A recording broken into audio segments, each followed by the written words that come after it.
Enfréntate a que tu corazón ama lo contrario a la voluntad de Dios. Por eso a veces tenéis tantos problemas. Problemas de asistencia, problemas de membresía, problemas de obediencia a la Escritura, problemas de pasión por Dios, problemas de establecer en nuestros hogares la voluntad de Dios. ¿Por qué? Porque solo un verdadero nacido de nuevo ama a Dios, quiere hacer su voluntad y la entiende. A veces han creído, no, lo que necesito es quitarme los problemas. No, usted solo tiene un problema, siempre se lo digo a las personas. Usted solo tiene un problema. ¿Cuál? Su corazón pecaminoso. Su separación de Dios. ¿Cómo se resuelve? Recibiendo un corazón nuevo, pidiéndolo al Señor, haz un milagro contigo. Haz un hombre nuevo de mí. Haz eso que tú me pides. Amén. Quita esta mente depravada que ama su propia gloria y su propia voluntad y pon una mente que te ame a ti. Amén. Quita este corazón, esta capacidad sensitiva para deleitarse en cualquier tontería y vanidad vacía. Un videojuego, otro partido, un viaje a París, otro viaje a Nueva York, otro viaje a Mallorca, y luego necesitan otro viaje. ¿Y qué? ¿Y qué les queda? Fotos, enseñárselo a todo el mundo, vacío, vanidad, éxito laboral. Ahora cuánto tengo, mi cuenta está más abultada. ¿Y qué? ¿Me entienden, hermanos? Necesitas al Señor. Amén. Amén. Y Jesús se ha mostrado término como la verdadera provisión, el verdadero Dios libertador que debían de estar celebrando. Les dijo por años, por cientos de años, Israel, celebrar quién soy en mi demostración en Egipto y en el desierto. Celebrar eso para cuando Jesús llegase, el testimonio fuese completo. Yo soy todas esas sombras que vosotros celebráis. ¿Saben lo que debería haber pasado en aquel momento? Todo el mundo debería haber acudido a Jesús. Amén. Amén. Y alrededor de él levantar una fiesta de adoración, hermanos. Todos deberían de haberse tirado a sus pies y en vez de eso le llamaron demonio. Todos deberían de haberse tirado a los pies reclamando que les dé vida. ¿Y saben qué? Querían matarle. Todos ellos debieron de haber proclamado la dignidad ilimitada de Dios. Y sin embargo, solo lo que hacían era despreciarle. Esa es la realidad de un corazón no regenerado. Un corazón que se niega a amar a Dios por encima de sí mismo. Mira tu rostro. Vamos a orar y vamos a clamar juntos. Por favor, claman conmigo. Si no tienes el testimonio de que tu corazón ha sido regenerado, si tienes el testimonio en tu corazón de que todavía tienes muchos estorbos, que como que no entendieses nada, como que no sabes la diferencia, que todavía analizas si esto que predicamos es la verdad o la mentira, clama al Señor para que haga un milagro en tu vida. Dile al Señor, hazme nacer de nuevo. Produce el milagro, por favor. Te he un llamado para que acudas al Señor, el que te ha dado existencia, el que te sostiene cada día, el que hace el milagro de que tus pulmones se llenen de oxígeno y tu corazón lata, el que hace el milagro de que tus oídos se mantengan. Clama al Señor para que el Señor te dé vida y puedas nacer de nuevo y puedas convertirte en un hijo, una hija suya. Y para aquellos que ya hemos sido regenerados, clama al Señor para que no falte en tu corazón un altar encendido de gratitud, de obediencia, de amor, de pasión, aleluya, Que si alguien se adentra a la verdad del altar de tu corazón, pueda haber constantemente una fiesta de gratitud y reconocimiento a Dios, quien nos sacó de la muerte, quien nos libertó de la esclavitud del pecado, el que nos sigue dando vida y satisface nuestras almas de manera perfecta y eternamente hasta la venida del Señor. Y después de que hayamos sido llevados con Él, nuestra alma estará completa en el reposo eterno, en el deleite eterno, sin ningún estorbo en nuestros corazones. Padre, por favor, tu palabra haga la obra. Por un lado, Señor, avive el altar de los hermanos que por sus decisiones carnales hayan apagado la pasión, hayan estorbado la alabanza y adoración, la fiesta que debe de haber en su corazón constantemente. Por favor, Señor, te lo ruego, a la obra. Y por los que no te conocen, anhelamos la salvación de aquellos que todavía no te conocen. Muchas gracias, Padre mío, por este culto, por tu palabra. Muchas gracias por cada uno de nuestros hermanos. Esta semana será una semana, Señor, de reflexión. Esta semana será una semana de decisiones. Esta semana será una semana donde estaremos avivando el fuego de nuestra pasión por ti, dedicándonos a ti, Padre. Muchas gracias por todo. Bendícenos en este día. Muchas gracias, Señor, por la provisión cada día. Te ruego, Señor, que tú nos ayudes a hacer un uso correcto de los bienes que nos das. Bendice a aquellos que ofrendan, que diezman de una manera comprometida, con entendimiento correcto. Muchas gracias por todo, Padre, en el nombre de Jesús. Nosotros damos gracias que no estamos solos. Amén. El Señor está con nosotros. Y si Dios con nosotros, multitud. Y luego, aparte de esa bendición gloriosa y única, es que el Señor nos ha rodeado de hermanos que le aman y que nos aman. Yo me siento muy querido por vosotros. Y lo voy a decir aquí en Chicana, yo quiero una... Como yo le digo a mi Quique, me dice, ¿cuánto me quieres, Tete? Yo digo, te quiero hasta el cielo. Y él se muere de risa. Bueno, gloria al Señor, hermano. Abordemos este tiempo de la Escritura con la actitud correcta. Amén. ¿Y cuál es la actitud correcta? Dios habla. Y me habla de una manera personal a través de su palabra. Amén. Francisco no te va a hablar. Francisco debe de ser un medio de gracia, una herramienta en las manos del Señor. Un micro desde donde el Señor puede hablar.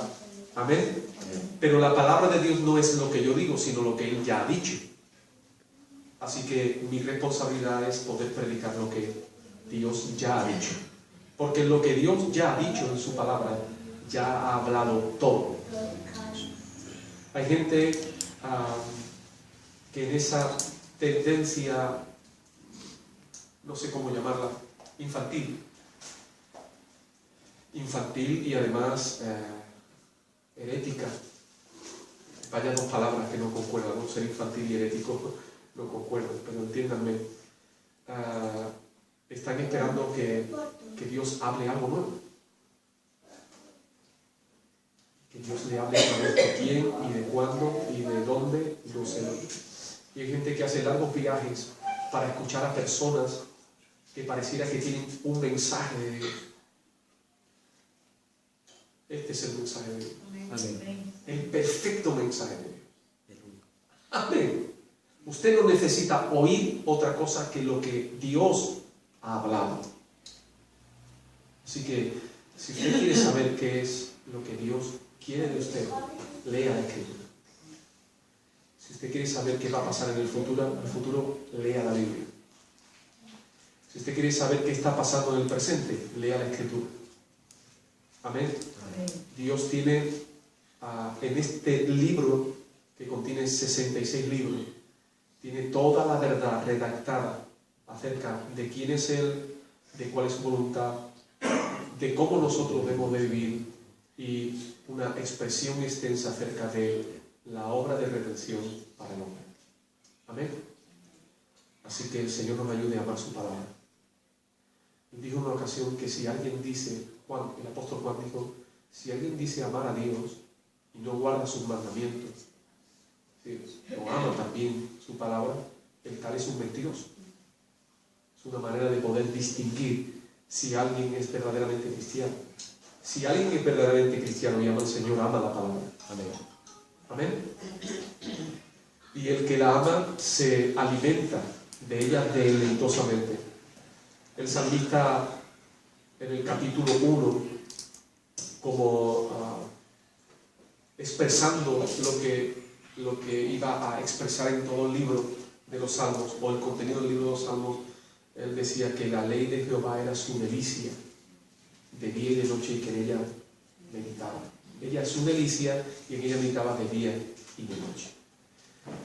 Y aquel que hace eso, dices que será como un árbol plantado junto a corrientes de las aguas. No hay mejor lugar para un árbol que estar plantado junto a una corriente de agua. Y el resultado beneficioso de ese árbol es que dará su fruto a su tiempo. Siempre tendrá el fruto. Siempre habrá vigor, siempre habrá savia. Y su hoja no cae, es perenne, siempre hay salud. Amén.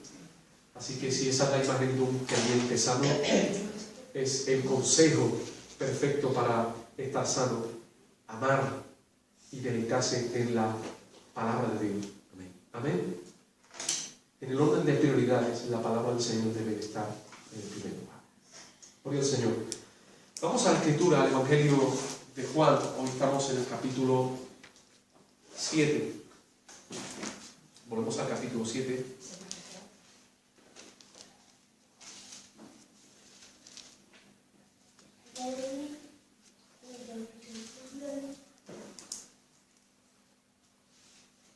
Y vamos a leer desde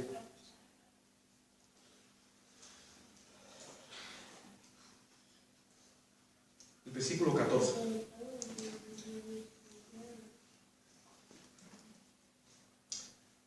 ¿Lo tienen? Ahí tenéis Biblias, ahí arriba, si alguien necesita Biblia. Evangelio de Juan, capítulo 7, versículo 14.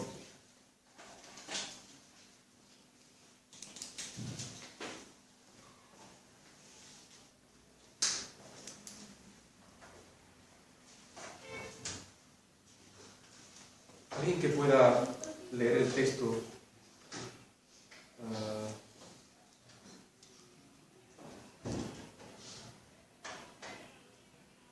Hasta el versículo 31.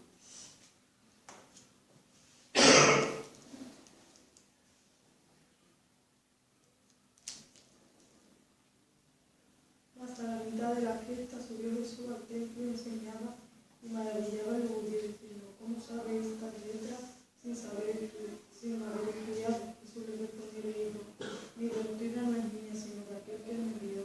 El que quería hacer la voluntad de Dios conocerá si la doctrina de Dios o si yo hablo por mi propia cuenta. El que habla por su propia cuenta, su propia gloria busca, por él que busca la gloria del que le envió. Este es verdadero, no hay en él injusticia. No os dio Moisés la ley, ninguno de vosotros cumple la ley, ¿por qué procuráis matarme? Respondió la multitud y dijo: Demonios tiene, ¿quién procura matarte? Jesús respondió y le dijo: Una obra hice y toda os maravilláis. Por cierto, Moisés odió la circuncisión, no porque sea de Moisés, sino de los padres, y en el día de reposo circuncidáis al hombre. Si recibí el hombre la circuncisión en el día de reposo, para que la ley de Moisés no sea quebrantada. Os enojáis conmigo porque en el día de reposo sané completamente a un hombre. No juzgáis según la apariencia, sino juzgad con justo juicio. Decían entonces uno de los de Jerusalén: ¿No es este a quien buscáis para matarle? Pues mirad, habla públicamente y no le dijiste nada. ¿Habrá reconocido en verdad o verdad que este es Cristo? Pero este sabemos de dónde es, cuando venga el Cristo nadie sabrá de dónde sea. Jesús entonces, enseñando en el templo, alzó la voz y dijo: A mí me conocéis y sabéis de dónde soy.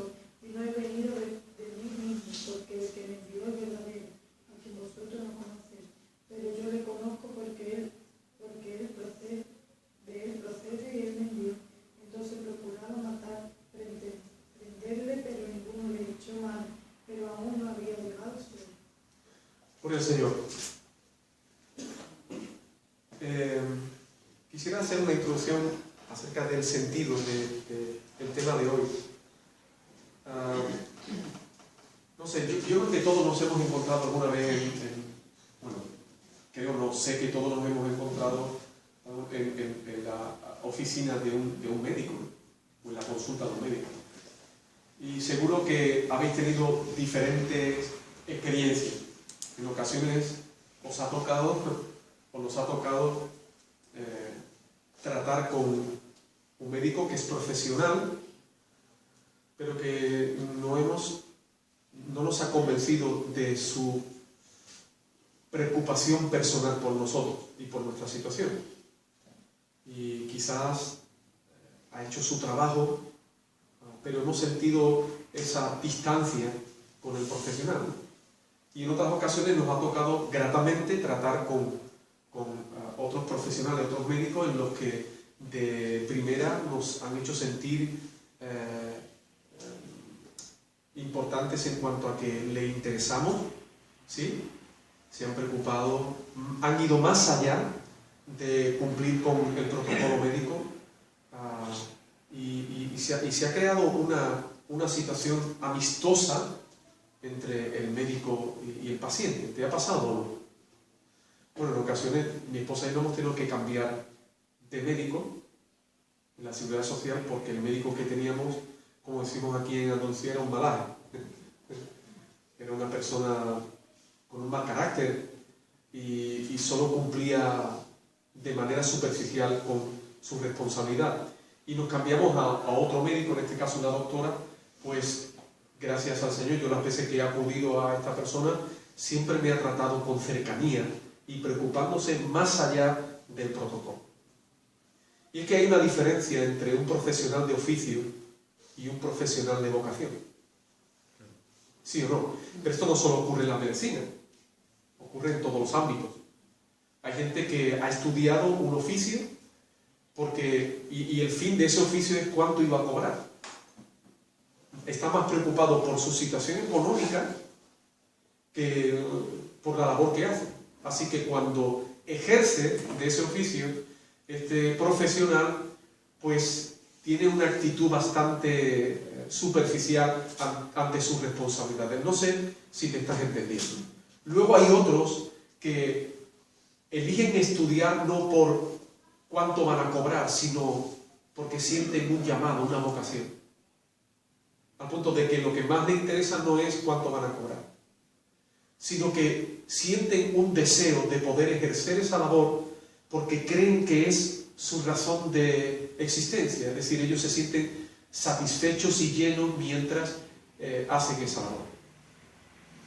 Damos gracias al Señor por la sabiduría de Dios y cómo Dios ha ordenado nuestra sociedad, en la que Él ha puesto ese interés en muchas personas, esa vocación de ejercer una tarea que facilita nuestra vivencia y convivencia y que nos ayuda a estar en esta tierra.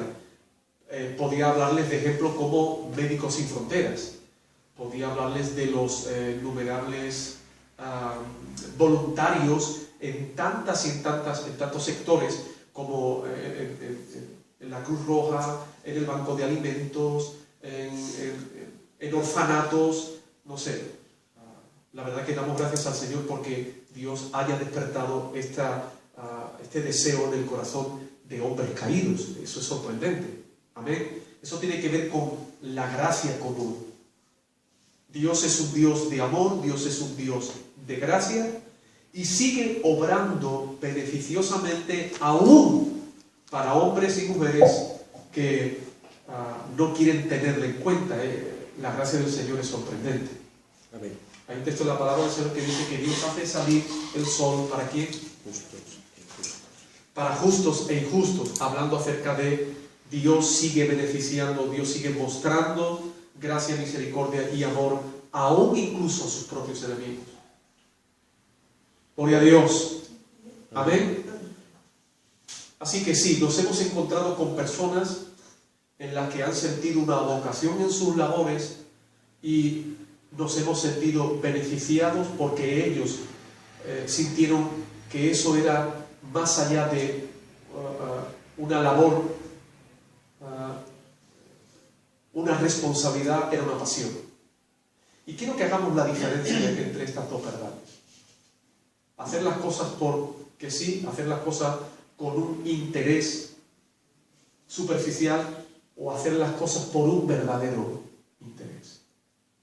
¿Amén? Amén. Vale. Entrando en el texto, para mí el punto en el que hoy vamos a estar hablando va a ser el versículo 17. Dice así: el que quiera hacer la voluntad de Dios conocerá si la doctrina es de Dios o si yo hablo por mi propia cuenta. ¿Quién conocerá la verdad acerca de la identidad de Cristo, de su voluntad y de la verdad que Él habla? ¿Quién lo conocerá? ¿Quién va a poder distinguir entre muchos predicadores, habladores y la verdadera identidad de nuestro Señor Jesucristo? ¿Quién va a distinguir entre la sana doctrina o la doctrina falsa? ¿Quién va a distinguir eso? Pues el Señor Jesús nos da la clave y dice así: el que quiera hacer la voluntad de Dios conocerá. Amén. Así que conocer la voluntad de Dios ha de ser un deseo, un anhelo, por llamarlo de alguna manera en el ejemplo que utilizamos con el doctor, una vocación. Gloria a Dios.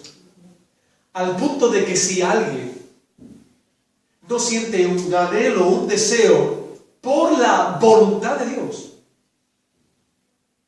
va a encontrar que la verdad acerca de quién es Dios, de su voluntad y de cómo debe de vivir, va a ser inaceptable.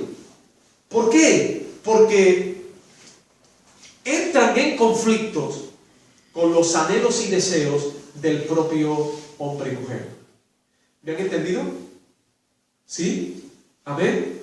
¿Cuántos quieren conocer la voluntad de Dios? Amén. ¿Saben qué? Mira, si yo hiciese esta pregunta a nivel internacional, muchísimas manos, más de las que creemos, se levantarían diciendo: oye, a mí me gustaría conocer la voluntad de Dios. Qué guay, ¿no? Es como cuarto milenio, pero a nivel grande, ¿no? Aquí no le gusta conocer lo secreto, lo escondido, lo que nadie sabe. Es atrayente, ¿no? Te provoca ese interés intelectual y sensacional. Pero no es de ese interés del que nuestro Señor Jesucristo habla, sino todo lo contrario. Él dice que si alguien tiene esa clase de interés sensacional, esa clase de interés superficial, esa clase de interés cuarto milenio, saber cosas que se descubran, oye, ¿cómo no me va a gustar a mí saber qué es la voluntad de Dios? Jesús dice, cuando hay ese interés, aquellos que tienen ese interés jamás conocerán la voluntad de Dios. Y además, no solo no la conocerán, sino que cuando la oigan definir, ellos se levantarán como enemigos de esa verdad, no estando de acuerdo con la verdad acerca de quién es Dios y cuál es su voluntad, porque esa verdad contradecirá sus propios deseos y anhelos. Así que yo hago un llamado aquí, ahora y en este punto, desde la Escritura.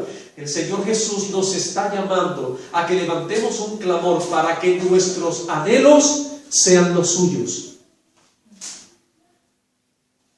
En resumidas cuentas, ser verdaderamente cristiano es amar lo que Dios ama. Amén. Ser verdadero cristiano es anhelar lo que Dios anhela. Ser verdadero cristiano es dedicarse a poder entender y hacer en esta vida lo que a Dios le agrada. Eso es ser verdaderamente cristiano. Lo digo porque estamos en una situación donde los datos son, mira, Mira, Internet está lleno de malos y buenos datos, eso es una verdad. De tal manera que podemos hacer un uso destructivo de la información o un buen uso edificante de la información. ¿Sí o no? Y en esta situación social en la que estamos, todo el mundo está abierto a recibir datos. Y estamos siendo acostumbrados a ser bombardeados por un montón de datos sin atender a nada. Sin que eso me implique a nada. Así que eso también se ha introducido de manera grave y de manera vergonzosa en las iglesias. Personas que lo único que están dispuestas es a conocer datos, pero que esos datos nunca hagan una transformación de su vida, anhelos, deseos, metas en esta tierra. La pregunta es, ¿cuáles son tus anhelos?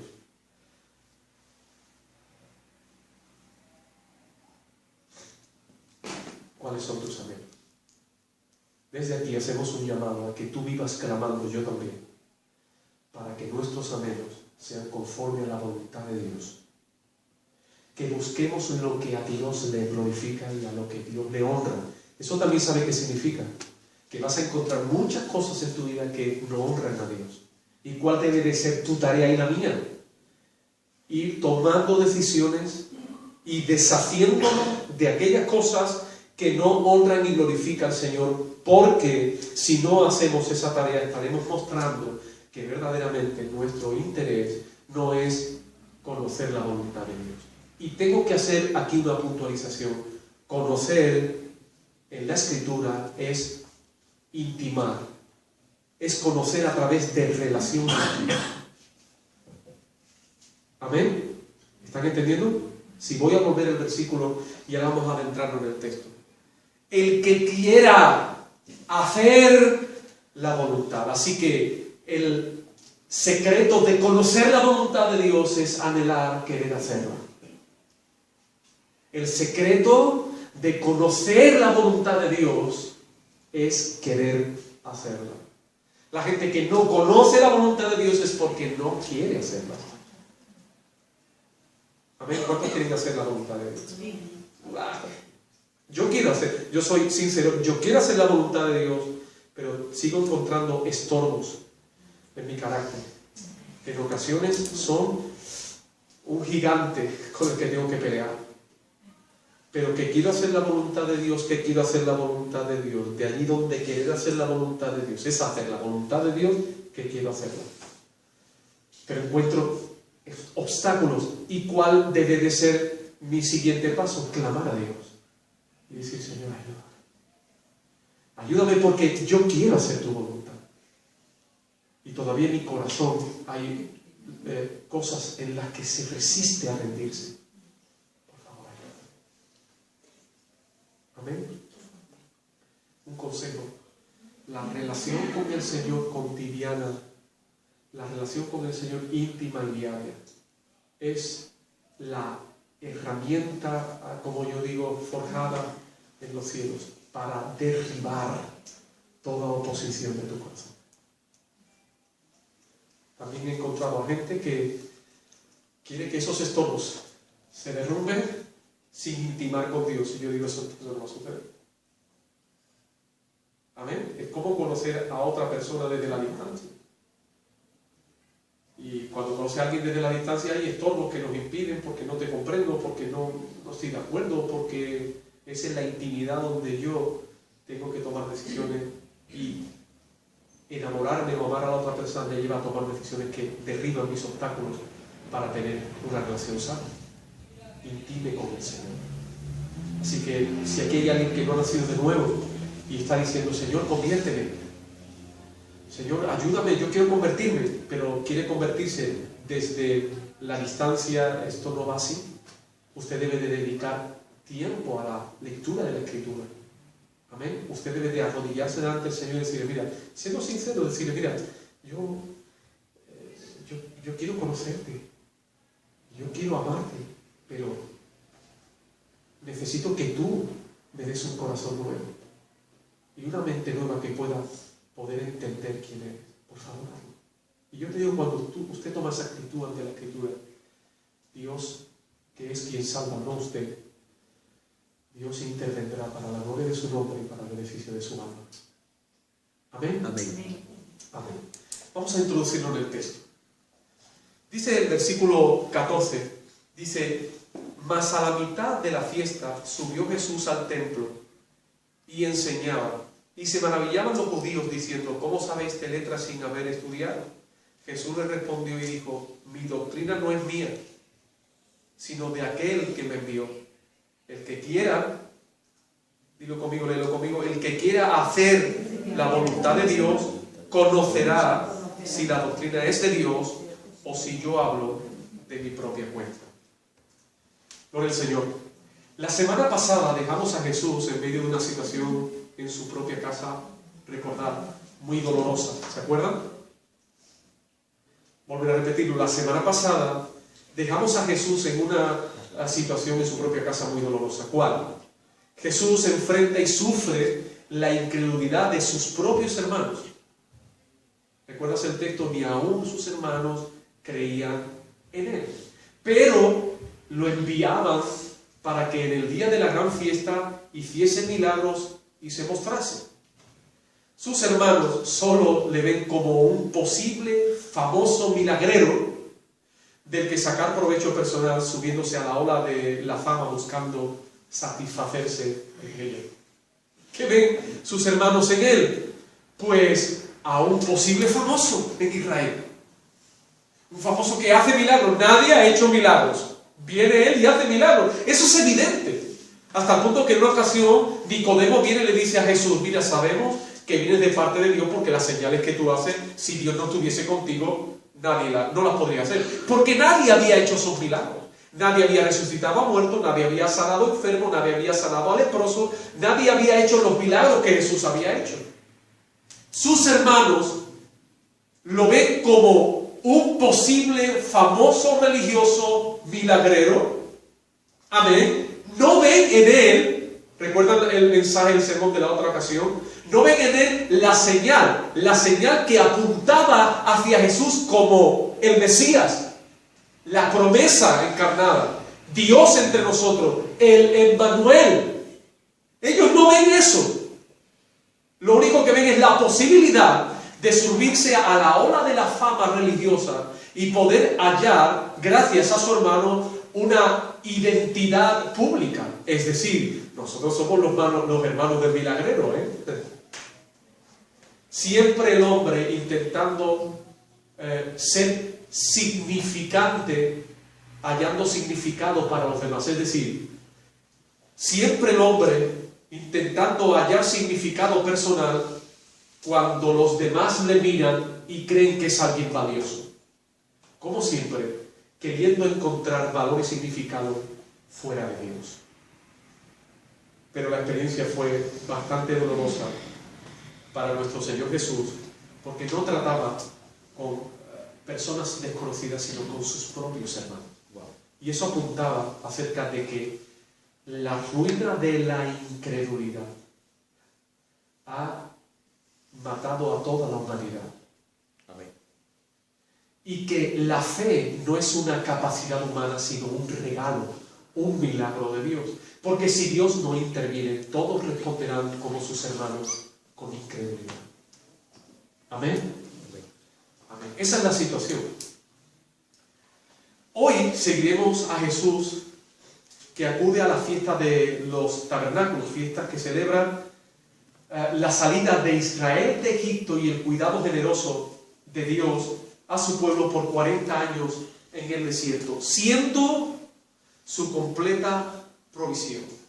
Eso es lo que celebra la fiesta de los tabernáculos, una fiesta establecida por el Señor para que Israel no olvidara que Dios es su Salvador, Dios es quien le trajo a la existencia, Dios es quien les guarda y quien les sustenta. Y en esa celebración ellos celebraban haber sido sacados de 400 años de esclavitud en Egipto y haber sido cuidados por 40 años en el desierto. Es una fiesta que recuerda quién es Dios. Amén. Amén.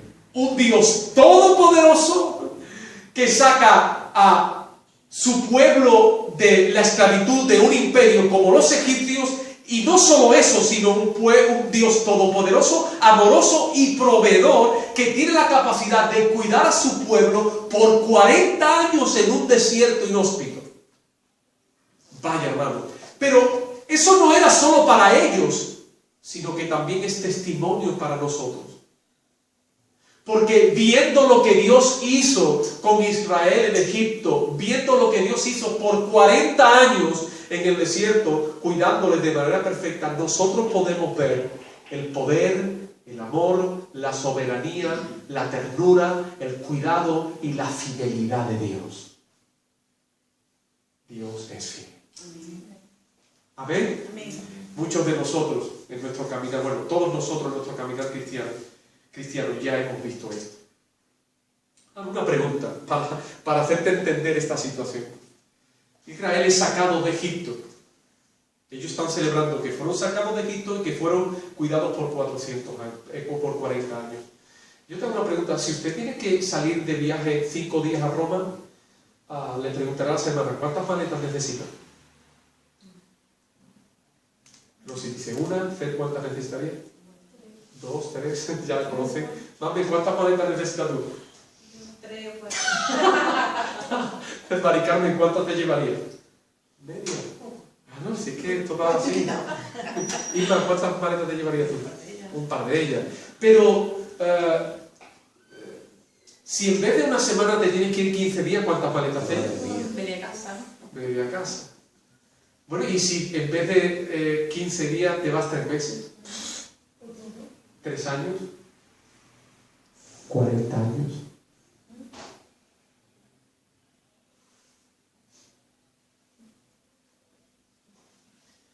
Pero quiero que entiendas esto.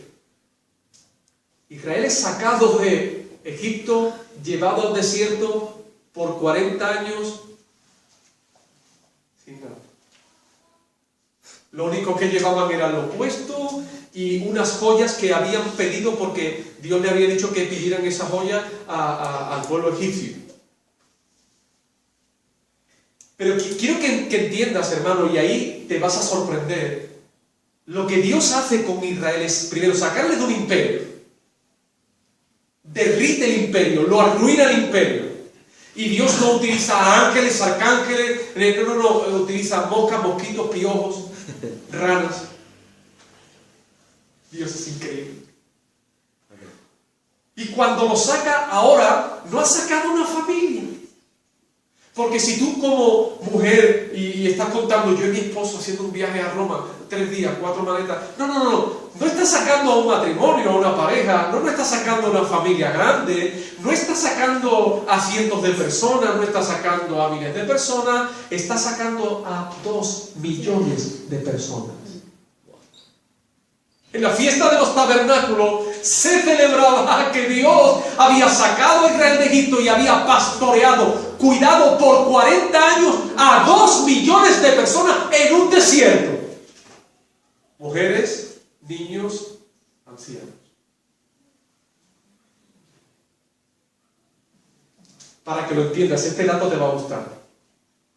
Es como todos los ciudadanos de Chiclana multiplicados por 24.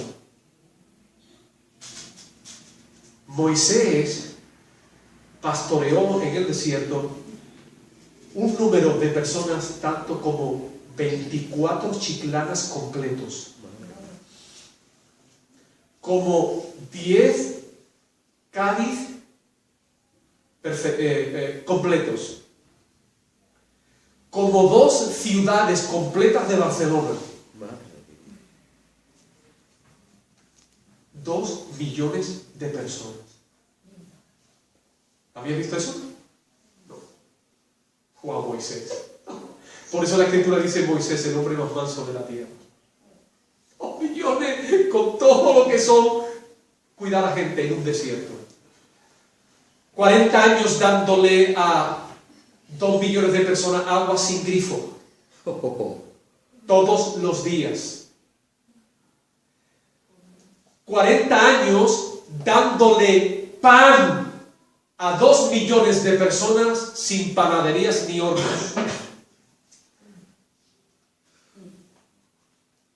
«40 años dándole sombra en un desierto a 2 millones de personas donde no hay donde cobijarse. Dios hace que por el día unas nubes le sirvan como sombrilla y que Israel, su pueblo, no sea abrazado por el calor.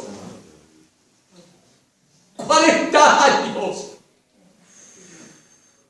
40 años por la noche, Dios levanta una columna de fuego para calentar a su pueblo y que no se mueran de frío y tengan luz. 40 años.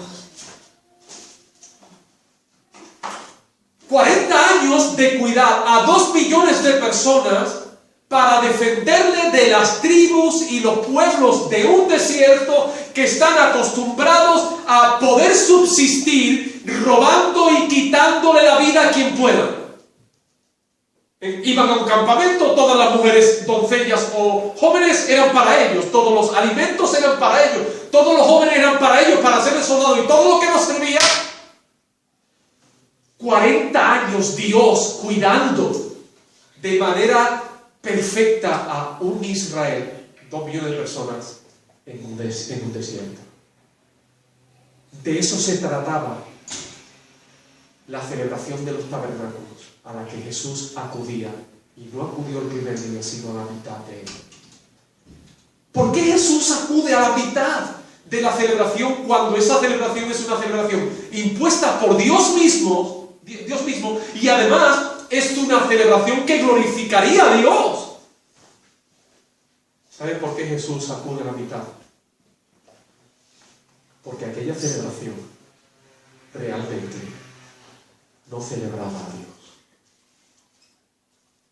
Se habían quedado con una celebración festiva y habían desechado al Dios de la fiesta. Se habían quedado con los carneros, con la comida, con la reunión, y habían desechado la verdadera adoración y gratitud. Que un Dios que los ha sacado de Egipto y que los ha mantenido de manera gloriosa en un desierto por 40 años, ha manifestado. Ay, gracias.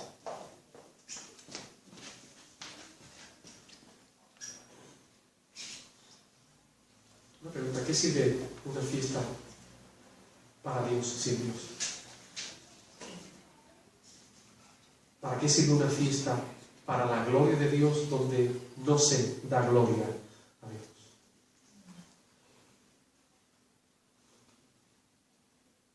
En eso había quedado la fiesta de los tabernáculos.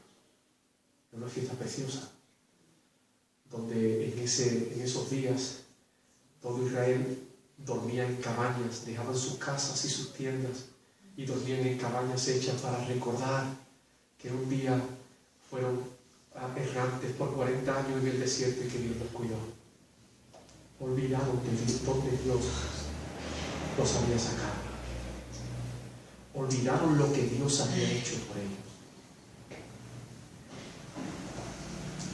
Su corazón se había entenebrecido tanto, se había desligado tanto de Él, que no solo no celebran verdaderamente la obra de Dios, sino que ahora la segunda persona de la Trinidad ha venido y ha acudido a la fiesta.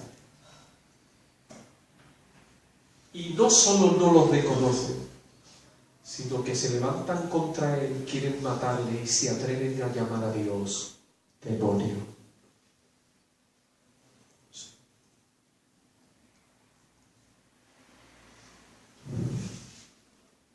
Cuidado, hermanos, porque esa tendencia está también en nuestro corazón. Porque llega un momento en que nos diluimos en nuestra vida y lo que debiera de ser anhelo y pasión por hacer la voluntad de Dios se queda como normas religiosas de las que huyo, en las que yo vivo superficialmente, y creo que esto tiene que ver con hacer fiesta. Con hacer la fiesta de los tabernáculos, eso es lo que quiere Dios, pues el hacer una fiesta y contamos ahí un poco de cordero y ya está. No se trataba de eso. Se trataba de recordar el amor de Dios por ellos. Amén. Y debieran de haber celebrado una fiesta de gratitud, de adoración, de alabanza, de clamor, queriendo hacer la voluntad de Dios, amando la voluntad de Dios, pero ellos interpusieron sus anhelos, sus deseos y sus propias voluntades por encima de la voluntad de Dios. ¿Cuántas veces ocurre eso? Ten cuidado, porque en cada decisión en la que tú antepones tu propia decisión y voluntad, deshonras a Dios y te separas. ¿Sabes qué? Eso ocurre hoy también. Todos nosotros tenemos el testimonio de la intervención de Dios. El Señor les liberó a ellos de la mano opresora de Egipto. Dios ha hecho algo más poderoso con nosotros. Nos ha librado de la mano opresora del pecado. Si ves glorioso que Dios sacara a Israel de Egipto, todavía es más glorioso que el Señor haya sacado nuestras vidas de la esclavitud del pecado. Amén. Amén. Antes éramos esclavos, humillados, sometidos a la esclavitud del pecado, a hacer el pecado porque era lo que anhelaba esclavamente nuestro corazón. Y cuando salíamos de haber cometido el pecado, muchos de nosotros decíamos, yo quiero dejar de hacer esto. Y no podíamos. Y no solo eso, sino que nos sacó de la esclavitud y Dios ha provisto todo lo que necesitamos para vivir en esta tierra sin miseria, amándole, disfrutando, sintiéndonos verdaderamente satisfechos. Alabado sea el Señor. Amén. Amén. Amén. ¿Cuántos tienen esa experiencia delante de su mano? ¿Cuánto que agradecer al Señor? Amén. Amén. Hermanos, el fruto de esa experiencia real de salvación, de esa experiencia real de liberación, no debe de ser otro que un continuo deseo por amarle, conocerle y obedecerle. Pero esta pregunta que duele: ¿cómo está la relación continua de tu corazón? Si alguien tuviese la capacidad de traspasar tu piel, tus músculos y llegar al centro de tu ser, vería allí una fiesta al Señor. Vería allí a Dios sentado en su trono y tú de rodillas adorándole. Vería en ese lugar, te podría ver a ti y a mí con el anhelo de conocerle, hacer su voluntad, deleitándonos de día y de noche en la palabra. ¿Has entendido la pregunta? Si alguien pudiese llegar al centro de tu corazón, ¿estaría viendo allí un culto glorioso y diario al Señor? Un fuego encendido que alaba, reconoce y expresa nuestro deleite en el Señor. ¿O estaría viendo un altar derribado, frío, donde solo puede ser que haya liturgia y Dios no está? Hermanos, en este punto tengo que ser una voz de alerta para nosotros. En este punto quiero hacer un llamado a que te examines. En este punto quiero que hagas algo que duele, que mires dentro de tu corazón y puedas ver si verdaderamente Dios está siendo glorificado, honrado, si verdaderamente estás en una completa y diaria conciencia de la liberación que Él hizo por ti, de la bendición de tu salvación y de la dignidad de Dios de ser alabado. Quiero que hagas ese ejercicio, aunque te abrace el alma. Que nos examinemos. Y si no hay allí una fiesta que glorifique al Señor, debemos de arrepentirnos de este pecado. Pero no solo quiero que hagas lo que en otras ocasiones religiosos hacen. Es decir, es verdad, pastor, lleva razón. No hay una fiesta. ¿Y sabes qué? Claro que sí. Lo que debo de hacer es arrepentirme. Y en ocasiones hay quien hace una oración superficial y vacía, y dice: Señor, perdóname, es verdad lo que dice el pastor. Y mañana el altar sigue tan apagado como hoy. No estoy ministrando y predicando para que mañana haya un altar tan frío, más frío como hoy. Quiero que de verdad seas consciente, acudas corriendo a la cruz, te humilles y pidas perdón, siendo consciente de que no hay algo más malvado que no estar en una continua adoración de aquel que te sacó de la muerte, de aquel que te ha librado de la esclavitud de tus miserias, de aquel que te ha librado del castigo y de la ira de Dios, y que ha hecho de ti un hijo y una hija de Dios con una esperanza viva. Quiero que vayas a la cruz, que pidas perdón y que clames al Señor ayuda. Dile: ayúdame. No quiero seguir viviendo así. No quiero seguir violentando esta verdad. No quiero deshonrarte. No quiero que mi asistencia o mi actividad aparente solo sea religión vacía. Quiero apresar tu corazón, quiero abrazarte, Señor. Quiero vivir a tus pies y quiero que mi corazón sea una llama encendida, no un pábilo que humea siempre. No te estoy pidiendo, hermano, que tú hagas esa labor. Te aconsejo que le pidas al Señor que lo haga. Diga al Señor: enciéndeme. Vuélveme la pasión. Límpiame de mi pecado. Y que en mi corazón haya una celebración que me glorifique. Amén. Amén. ¿Están aquí? Amén. Esa es la situación, el entorno en el que el Señor Jesús se estaba moviendo. Subido a la fiesta allí en Jerusalén, imagínate cómo estaba aquello. Estaba una algarabía de gente, un montón de personas venidas de todas las tierras para hacer esa celebración.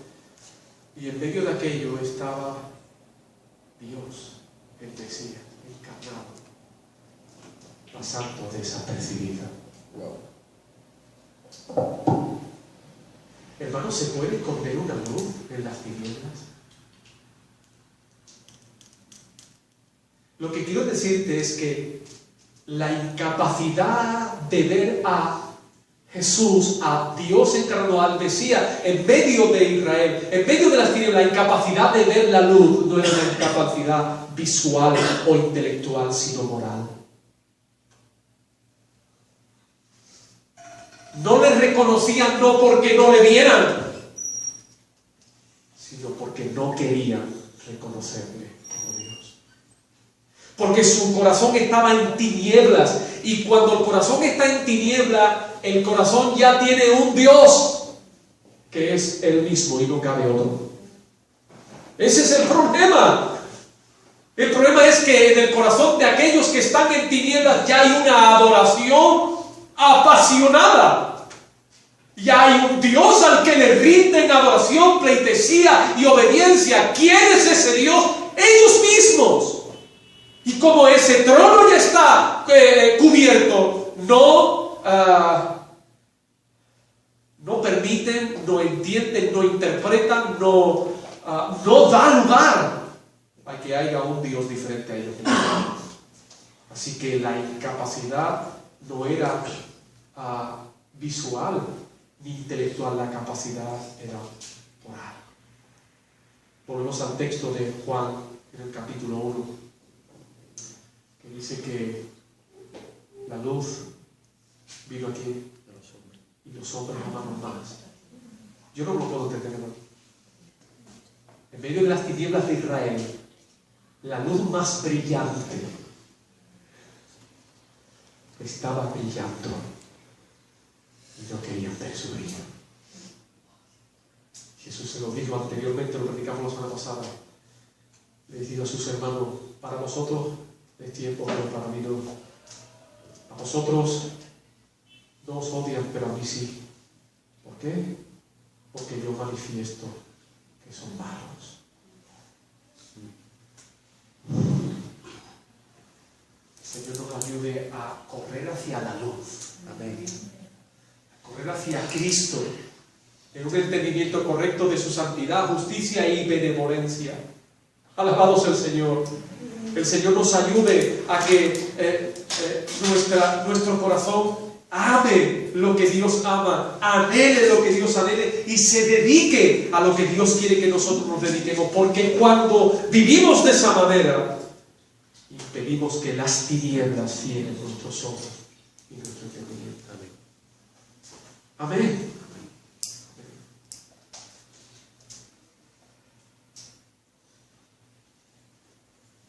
Ante esa situación,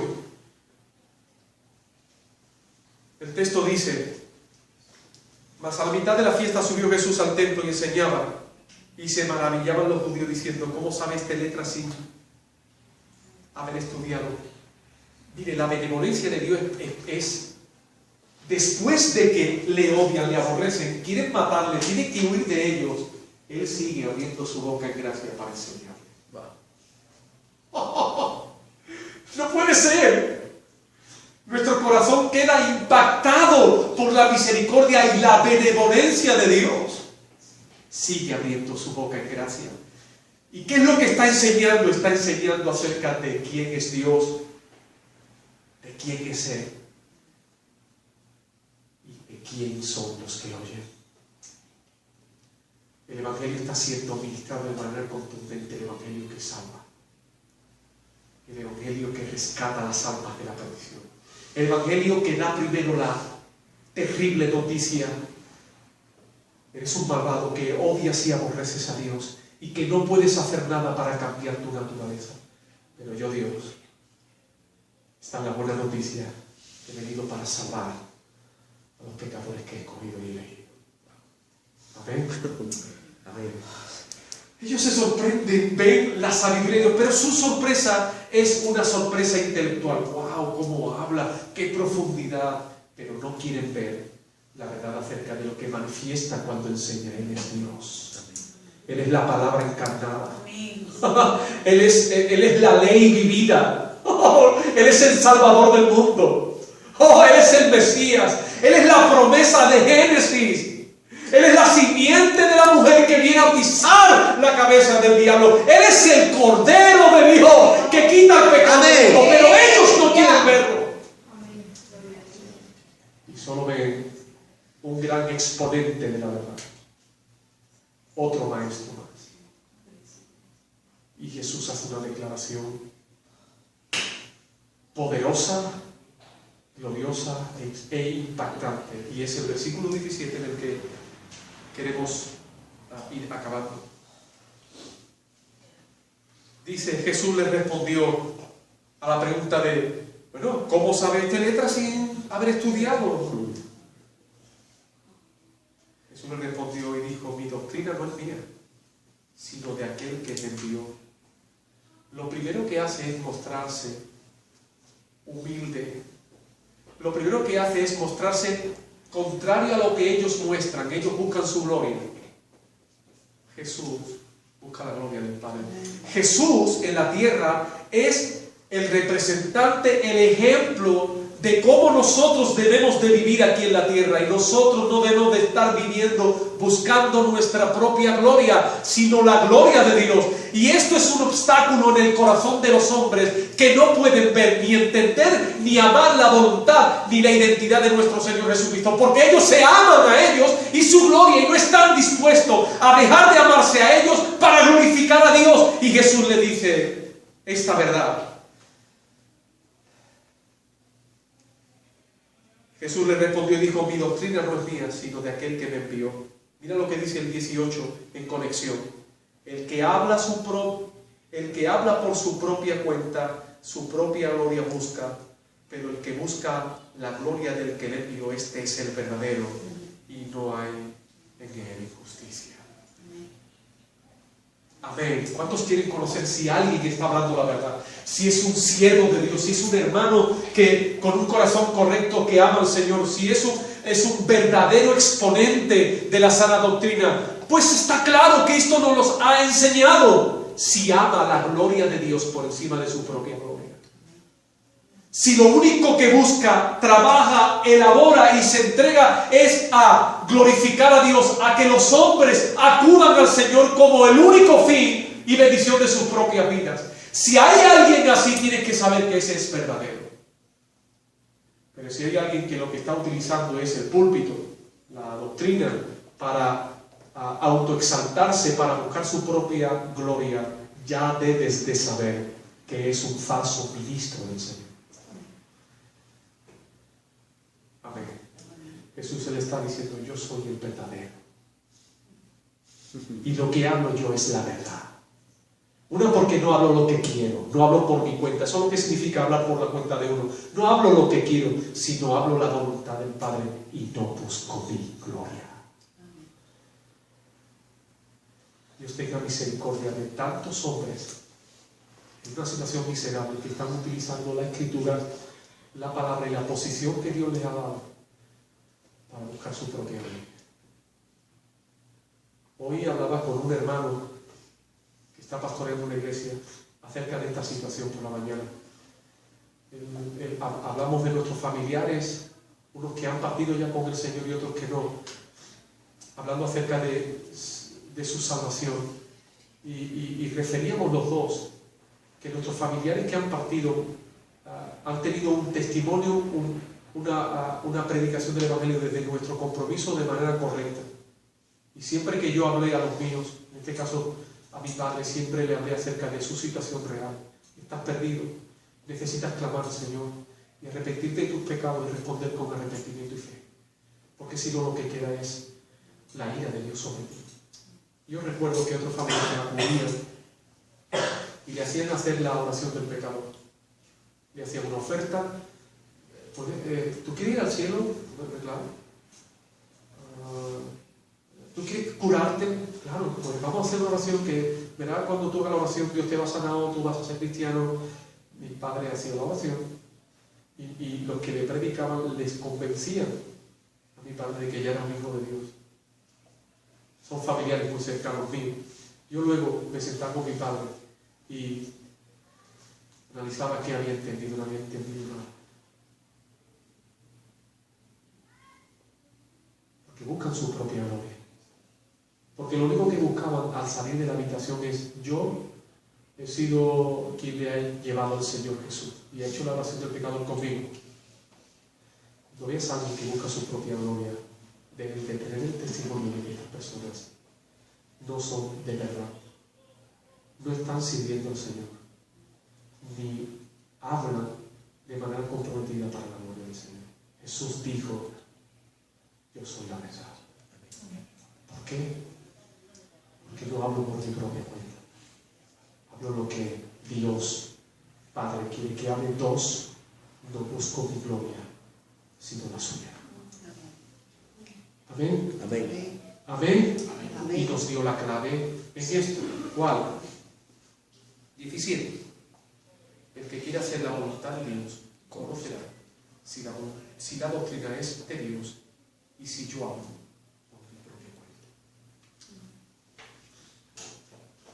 Cuando hay predicadores que predican un falso evangelio y hay un montón de gente que le sigue, es porque ese falso predicador representa lo que ellos también quieren.